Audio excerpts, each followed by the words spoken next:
Hopefully you saw the roundtable discussion that happened around X-Men Days of Future Past, but you know what? I felt like I spent that whole time defending the movie and not actually getting to say what it was I actually really liked about the movie. I felt like I never got a real chance to review it, so that's what I'm gonna do right now.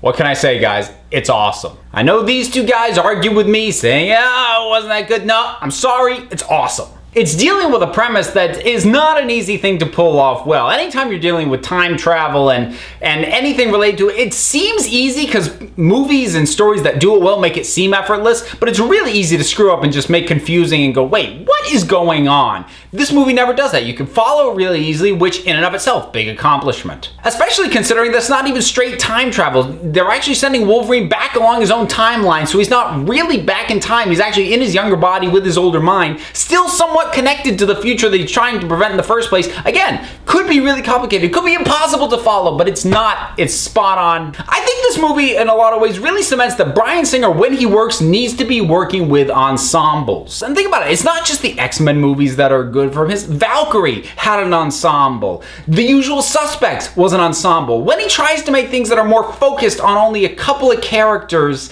they tend not to work as well, and you get stuff like Jack the Giant Slayer or Superman Returns, which, you know, again, it's a movie I think is underrated, but it's not one of his better films. I can't argue that it is. Bryan Singer is just really good at balancing all the elements and giving, in my opinion, just enough of these various characters that you don't feel like they're a complete throwaway. And that's true of returning characters as well as brand new ones. Now, this movie does really kind of depend on you having seen the first few. Not so much in terms of plot. You can follow the plot and what's going on, but you're not going to be invested in a lot of the characters who turn up unless you've been watching the series up to this point, especially in the latter half. I am going to be getting a little bit into spoilers on these, but at this point, if you really cared about this movie, you'd have seen it by now. So when you get characters like Storm and Kitty Pryde showing up, or the fantastic cameos that happen at the end with Jean and Cyclops, that stuff doesn't have a lot of weight unless you've watched the previous movie. So you can follow it if you haven't watched the other movies, but it's not going to have a lot of emotional weight because it doesn't have time to fill you in on all these people. There's too much other stuff going on. And personally, I'm okay with that.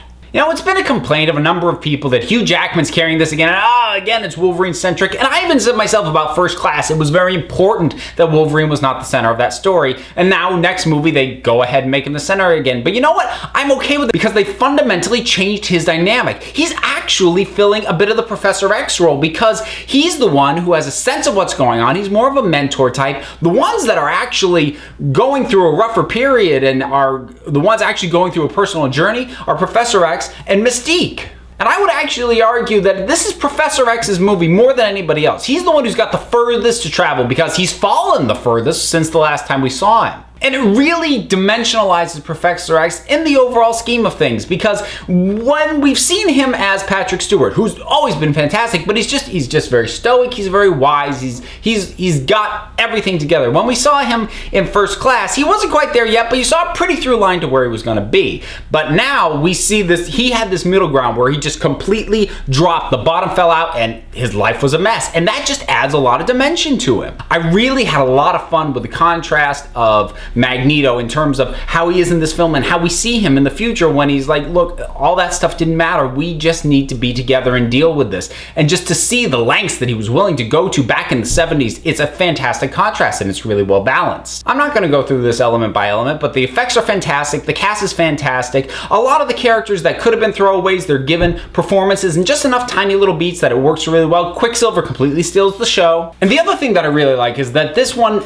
by the end, feels very much like a closure. It feels like a closed chapter. Obviously, we've got a post-credits scene that sets up Apocalypse, which I'm nervous about, but I talked about that at the round table. But I really do love the fact that this feels very much like the closing of a book. There's more that can be told, especially with the younger versions of the cast, but I like the feeling of closure that this film has, and it's something nice, and that it doesn't feel, and it's something it doesn't feel like we're getting a lot in comic book movies anymore. So that's another added bonus for this thing for me as well. I'm not sure where it lands for me in terms of overall ranking. I think it might be just barely behind First Class for me. That's a really tight race though. X2 is still my personal favorite, but it's right up there. It does edge out the Wolverine. That does knock that one out of third place. I can't say that much, but you know, I think it's a really solid entry into the series, and I think a great way to close out kind of this end of an era feel that it brings to the whole proceeding. So I'll be back to talk about this stuff when Apocalypse starts getting closer, and I may talk about it as we find out more about it, because